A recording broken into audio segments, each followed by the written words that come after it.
Iran के इस युद्ध के दौरान दुनिया एक ऐसे मुहाने पर आके खड़ी हो गई है जहां एक और बार वर्ल्ड ऑर्डर शिफ्ट होने जा रहा है। वर्ल्ड ऑर्डर शिफ्ट होना किसे कहते हैं? यानी कि जो पावर सेंटर्स हैं, ताकत के केंद्र हैं, वो बदलने जा रहे हैं।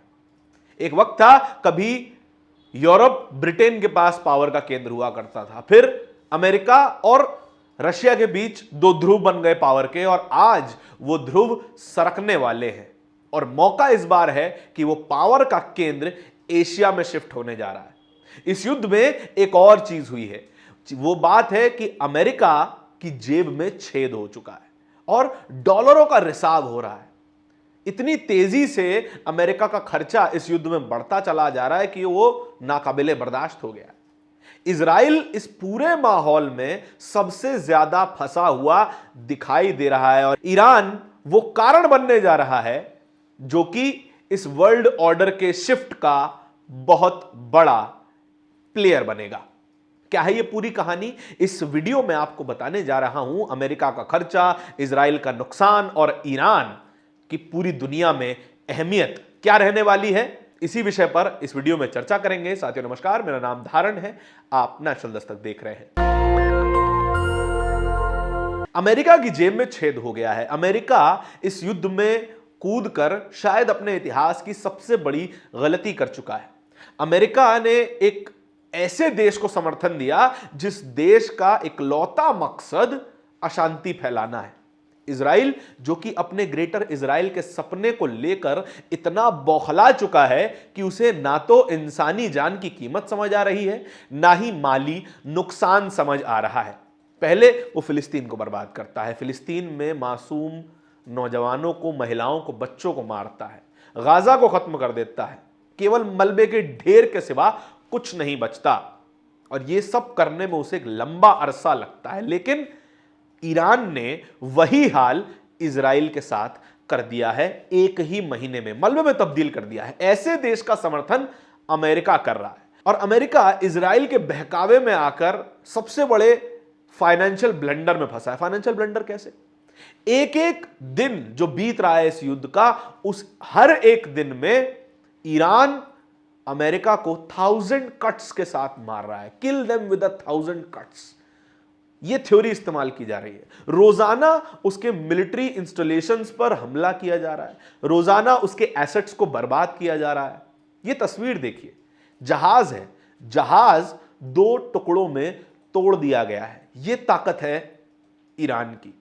ये देखिए, ये एक मिलिट्री बेस है अमेरिका का, जहां पर कई रिफ्यूलिंग टैंकर्स और airborne early warning radar system खड़े हुए हैं। यहां पर भी मिसाइल और ड्रोन अटैक होता है और यहां पर भी बेशुमार तबाही मचा दी जाती है। यह रेडार देखिए, रेडार $1 बिलियन की कीमत इस रेडार की बताई जाती है और एक $20,000 का ड्रोन इस $1 बिलियन के रेडार को खत्म कर देता है, शून्य बना देता है। अब ये किसी काम का नहीं है, शायद इसको दोबारा ठीक भी नहीं किया जा सकता। अगर करना है तो दोबारा से नया रेडार यहां पर इंस्टॉल करना पड़ेगा। ये जो नुकसान हो रहा है, आप सोचेंगे कि इनको दोबारा खरीद सकता है अमेरिका, इसको दोबारा बना सकता है अमेरिका। नहीं, ये ऐसी टेक्नोलॉजी है जिसको एक बार बनाने में ही हजारों करोड़ डॉलर का खर्चा होता है। मैंने आपको बताया कि इसकी कीमत ही $1 बिलियन है, जिसको इंस्टॉल करने की कीमत है $1 बिलियन। इसके रिसर्च में कितना पैसा लगा होगा उसको जरा सोच के देखिए।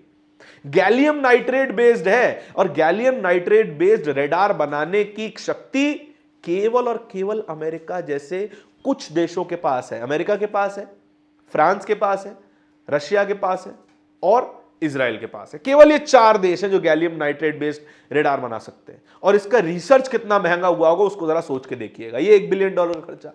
उसके बाद पेंटागन ने अपना खर्चा बताया कि इस पूरे युद्ध अभियान में अभी तक कितना खर्चा हो चुका है, वो भी $1 बिलियन का हो गया, यानी कि 18,000 करोड़ रुपए। $2 बिलियन, 18,000 करोड़ रुपए अभी तक राख में बदल चुके हैं, राख में, जिसमें अमेरिका के तमाम हथियारों की वैल्यू बर्बाद हो चुकी है। पहले कहा जाता था कि अमेरिका के हथियार जिसके पास भी हैं वो रीजन में डोमिनेट करेगा। नेटो देश अमेरिका के सबसे ज्यादा हथियारों के खरीदार हैं, वो अब अपने हथियारों की तरफ देख के बोल रहे हैं कि ये क्या कबाड़ खरीद लिया हमने।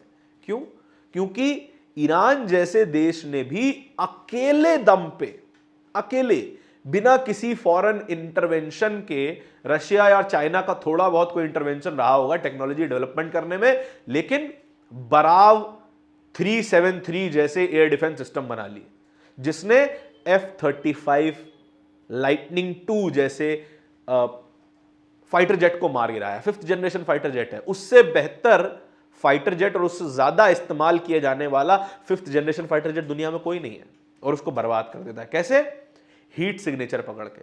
हर एयरक्राफ्ट, हर फाइटर जेट एक स्पेसिफिक टाइप का हीट सिग्नेचर प्रोड्यूस करता है। तेजस का अलग हीट सिग्नेचर है, मिराज का अलग हीट सिग्नेचर है, उसी तरीके से F-35 का अलग है, Su-57 का अलग है, और ये बड़ा क्लासिफाइड डेटा होता है।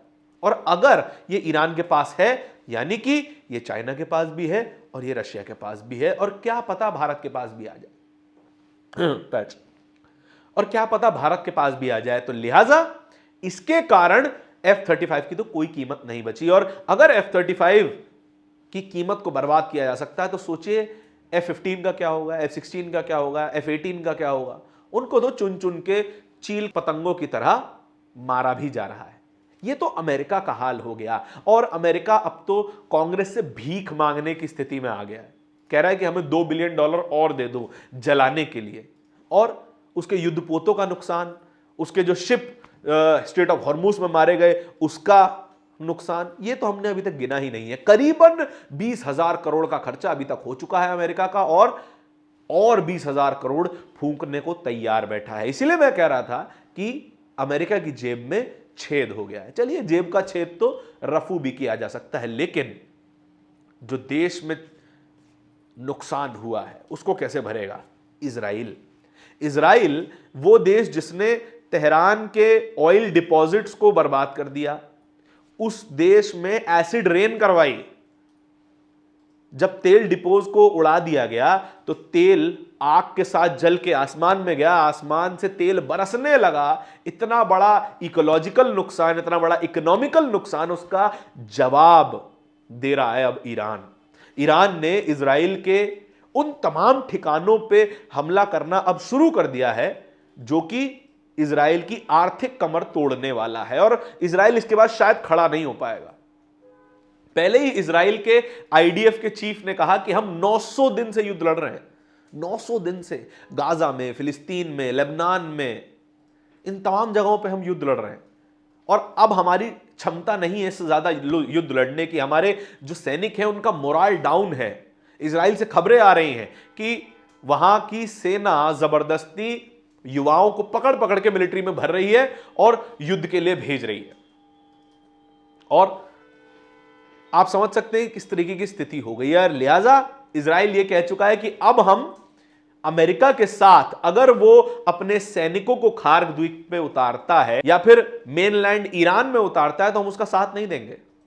यह धोखा इजराइल ने कर दिया है अमेरिका के साथ, और उस देश के साथ जिस देश ने उसके कहने पर ईरान जैसे देश पे हमला कर दिया और इतना बड़ा नुकसान झेला है, बता चुका हूं 20,000 करोड़ रुपए का, उसको धोखा दे दिया इजराइल ने। ऐसा कोई सगा नहीं जिसको इजराइल ने ठगा नहीं। यह कहावत सच है। अब नुकसान क्या क्या हुआ इजराइल का?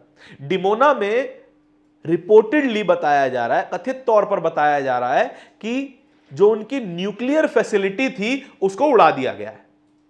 डिमोना में न्यूक्लियर फैसिलिटी बर्बाद। उसके बाद आज सुबह ही साउथ इजराइल में एक हाइड्रो पावर प्लांट, जहां पर पानी से बिजली बनाई जाती थी, वो पावर प्लांट उड़ा दिया गया। यानी कि साउथ इजराइल के कई शहर अब अंधकार में खो जाएंगे। उसके बाद क्या हुआ? तेल अवीव में कई मिलिट्री ऑफिसेस पे हमला हुआ, और वहां पर अलग अलग जगहों पर चुन चुन के प्रिसीजन स्ट्राइक, ड्रोन स्ट्राइक करके मोसाद के एजेंट्स को मारा गया। कहा जा रहा है 36 मोसाद एजेंट्स मारे जा चुके हैं। कहा जा रहा है कि कई मिलिट्री ऑफिसर्स इजराइल के मारे जा चुके हैं। उसके बाद हाइफा पोर्ट पर बमबारी हुई। लगभग उसको रीस्टार्ट करने की कोशिश इजराइल कर रहा है, लेकिन अभी कर नहीं सकता। उसके बाद एक और बंदरगाह पर बीती रात हमला हुआ है। ये तमाम वो जगहें हैं जहां पर ईरान हमला कर रहा है और अब बता रहा है कि अगर तुम हमें छेड़ोगे तो छोड़ेंगे नहीं। बता बता के मार रहा है।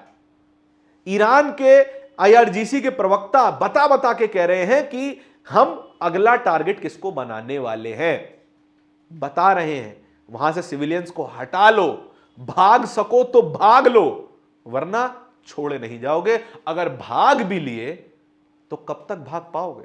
यह बात ईरान की तरफ से आ रही है। और ईरान का इस पूरे युद्ध में क्या हो रहा है, ईरान इस युद्ध में एक वो धुरी बन चुका है दुनिया की जो एक बड़े पावर शिफ्ट को कॉज करने वाला एक इफेक्ट बनेगा। पिछली बार पावर शिफ्ट कब हुआ था, जब सुएज कनाल बंद की गई थी। सुएज कनाल को आजाद करवाने के लिए अमेरिका, ब्रिटेन जैसे देश सामने आए और पावर इन देशों की तरफ शिफ्ट हो गई। अब जहां पावर थी अमेरिका के पास, रशिया के पास, अब वो स्टेट ऑफ हॉर्मूज को आजाद नहीं करवा पा रहे हैं। वो कह रहे हैं कि हमारा तो कोई लेना देना ही नहीं है। अमेरिका कह रहा है हमारा कोई लेना देना नहीं है। स्टेट ऑफ हॉर्मूज के बारे में ईरान जाने और जो इस रास्ते से ट्रेड करते हैं वो देश जाने, हम इससे पीछे हट रहे हैं। यानी कि अमेरिका के पास अब वो ताकत नहीं है जो स्टेट ऑफ हॉर्मूज को आजाद करवा सके। एक वाटरवे के कारण बनी हुई महाशक्ति दूसरे वाटरवे को खाली नहीं करवा पा रही है। यानी कि एक बड़ा पावर शिफ्ट होने वाला है। अमेरिका अपना जो प्रभुत्व है, अपनी सुपर पावर होने का टैग है, वो खो देगा। लेकिन पावर जाएगी कहां। एक बार यूरोप में रह चुकी है, अमेरिका भी रह ली, और अब पावर का इच्छा है कि अब एशिया की गलियां घूमी जाए। एशिया में देखा जाए कि कौन देश है जो हमारा स्वाद चखने को और संभाल सकने को तैयार है। तैयार कौन कौन है एशिया में? जापान तैयार है, इंडिया तैयार है, चाइना तैयार है। ये पावर जो शिफ्ट होगी वो घूम फिरकर एशिया ही आएगी, क्योंकि ईरान के 3 सबसे बड़े दोस्त वो एशिया में हैं। सबसे पहला रशिया, दूसरा चाइना और तीसरा भारत। और यही 3 देश डिसाइड करेंगे कि आगे आने वाली ताकत का बंटवारा कैसे किया जाता है। इस पूरी खबर के बारे में आपके क्या विचार है, इस युद्ध के बारे में आपके क्या विचार है, ये कमेंट सेक्शन में बताइएगा जरूर। इस तरह की और भी खबरों को देखते रहने के लिए नेशनल दस्तक को सब्सक्राइब जरूर कीजिएगा। बहुत बहुत शुक्रिया। दस्तक की आपसे गुजारिश है कि अगर इसको बचाना चाहते हैं तो नेशनल दस्तक को सब्सक्राइब करने के लिए रेड कलर के सब्सक्राइब बटन को दबाएं, फिर बेल आइकन की घंटी दबाएं। नेशनल दस्तक को बचाने के लिए बहुत जरूरी है कि हर खबर को शेयर करें, लाइक करें, कमेंट जरूर करें।